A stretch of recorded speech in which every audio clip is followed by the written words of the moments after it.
October 31st, 1980, Beloit, Wisconsin. My scariest Halloween. I ran for my life and I ran for my candy. I always loved participating in Halloween. Here I am in the early 70s. I've got the fangs. I've got the blood on my face. I've got the menacing look. I am ready for Halloween. And in 1980, I was ready then too. I don't think I was a vampire that year.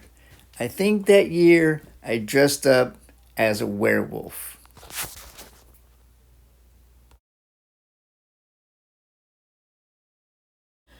In 1980, my family had moved to Beloit, Wisconsin.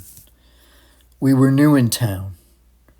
Maybe I wasn't aware of the dangers of the place, but I was about to find out.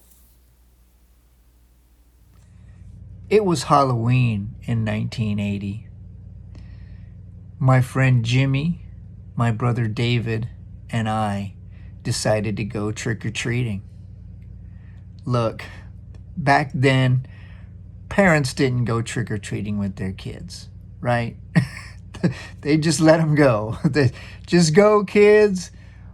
Mom and dad are going to sit at the kitchen table. They're going to drink coffee and smoke cigarettes. They're not going to worry about their kids. Basically, it doesn't matter what age they are. Kids went trick-or-treating by themselves. And let me tell you, this was our one chance every year to get some candy, to get some real good candy, and a lot of it. Because my parents didn't buy that stuff. They didn't have money for candy. In fact, most parents didn't have money for candy. Most kids didn't get much candy back then. So this was our one chance. Not only could we get candy, we could get a whole bag of it. So this was a very important night. And it was very important that we were able to get a lot of candy. In 1980, I was 12 years old. So I could cover some distance. I was old enough. I could get a lot of candy. So we went trick-or-treating that night, and we had a lot of success. My bag was full. I was happy. It was getting toward the end of the night. And so we decided that we were going to go to a friend's house. It was down the street, and we were going to go there. So somehow we got separated. I don't know what happened. I can't remember. Maybe I trick-or-treated longer, or maybe I stopped off at my house. I don't remember. But my brother and my friend Jimmy, they went ahead to that house. So I was going to catch up with them. So as I was walking toward that house down the sidewalk, I heard some footsteps behind me. A few people behind me. And I heard this. Go do it. Go ahead and do it. Go ahead. I didn't know what that was about, but I just kept walking. And soon enough, this teenager came up beside me. And he looked at me and he said, "Hey kid, you want to give me some candy?" I said, "No." No. and I guess he didn't know what to do. So he said, "Oh, okay." And he dropped back to his friends. I kept walking. And then I heard this. "Let's do it. Let's get him. Let's take his candy." like they're trying to work up the strength, the courage to come and take my candy, right? Let's do it. Let's get him. Let's take his candy. Man, can you imagine what's going through my head? I'm gonna lose. I'm this close from losing my candy for the year. I'm gonna get slapped around. I'm gonna get beat. They're gonna take my candy, and it's gonna be horrible. I would take the beating if I knew I could keep my candy. But I knew they're going to take my candy and I'm going to get beat. So what did I do? What did I do? I did the only thing I could do. I took off running. I took off running as fast as I could. And I've always been pretty thin. I've always been a pretty good runner. Not the best, but pretty good. I took off running as fast as I could. So I was a pretty good runner. And not only that, at my elementary school, we did a lot of running throughout fourth grade, fifth grade, sixth grade. We did a lot of running. And they had a program there called the 25-mile club. If you ran 25 miles over time, you accumulated 25 miles, they would give you a shirt that said 25-mile club. So I earned that shirt. That was my proof that I was a pretty good runner back then. So here I am at Family Picture Day with my running shirt on. Somehow my family members allowed me to wear a running shirt to Family Picture Day. I think I just put the shirt on and no one really paid attention to me, and the shirt was relatively clean, and I guess that was good enough for them. Anyway, I did earn this shirt at my elementary school for running 25 miles over time. So I was able to run. I was pretty skinny. I wasn't able to fight, but I was definitely able to run. So I took off running. That was the only thing I could do. In 1980, I'm about 12 years old. I'm in 7th grade. These guys are teenagers. They're 15 or 16. I'm outnumbered. I don't know how many there are behind me. I never turned around to really look. There are 3 or 4 or 5. I never really found out.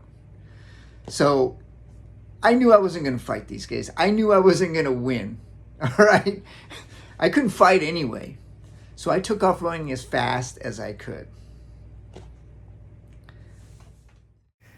This is about what I looked like at that age. Do I look tough? Do I look like I can fight? Heck no. That's why those guys picked on me. That's why they singled me out. They thought I'd be an easy target. And, if I couldn't run, yeah, I would be an easy target. So here I am, running as fast as I can with my bag of candy in my hand. And I just take off running. Do you think those guys let me go? Heck no. They gave chase. They took off after me. And I'm running as fast as I can. And I can hear them behind me running right after me.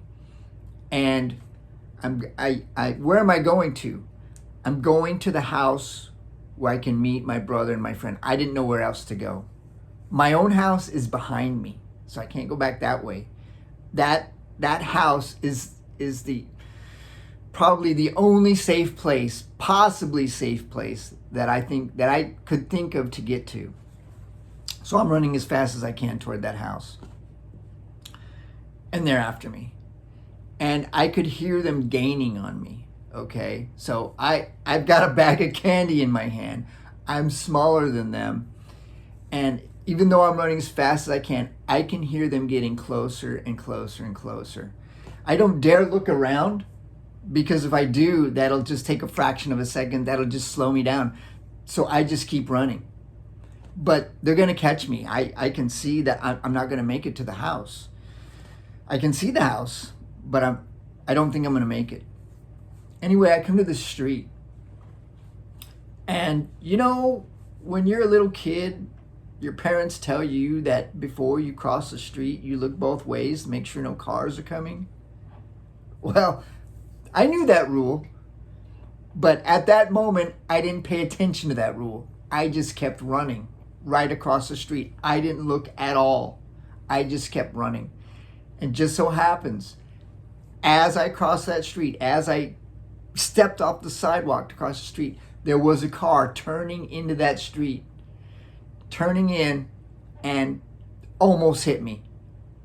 almost hit me. It was like this. Screech!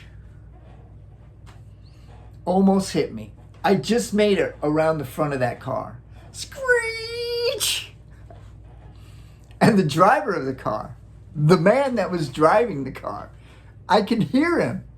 He was like, "You damn kids, what the hell? Goddamn son of a bitch, you goddamn kids." He was so pissed. He was so pissed off. I could hear him. I remember what he sounds like to this day. "You damn kids, son of a bitch, goddamn it." This is exactly what a guy in Wisconsin would say when a kid ran out in front of him and he almost hit him. He said exactly what any Wisconsin man would say. "Screech, you damn kids, you damn kids." But the car saved me. It absolutely saved me. I barely made it around the front of the car. You know, lucky he hit the brakes. If he didn't hit the brakes, I probably would have ended up in the hospital. I don't know. But lucky the guy was fast. So I made it around the front of the car, but the teenagers didn't. They had to stop for, I don't know, a couple seconds. They had to stop.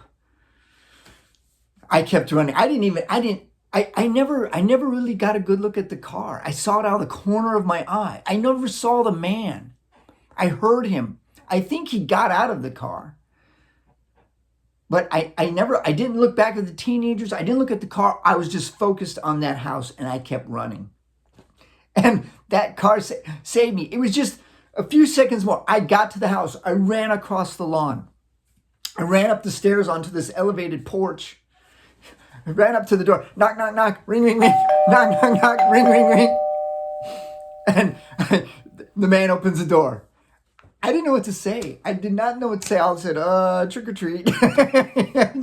Trick or treat. And the teenagers, they kept running after me. They came up into the yard. They didn't come up on the porch because they saw the man had the door open. And they're down there. They're down in the yard. And I turned around and looked. I still can't remember how many there were, 3 or 4 or 5. They're like, "We're going to get you. We know where you are. We're going to get you. We know who you are." I looked in the man's house. I saw my brother and my friend Jimmy. I said, yeah, I'm with them. Let me in. I'm with them. He let me in. He let me in. Those teenagers down there so mad. We're gonna get you. Oh man. I can't. Woo! That was the closest one. That was so close. Woo, mama. That was scary. That was scary. I came that close. My scariest Halloween, without a doubt, the scariest one I've ever had. There you go. I got to keep my candy. It turned out beautifully.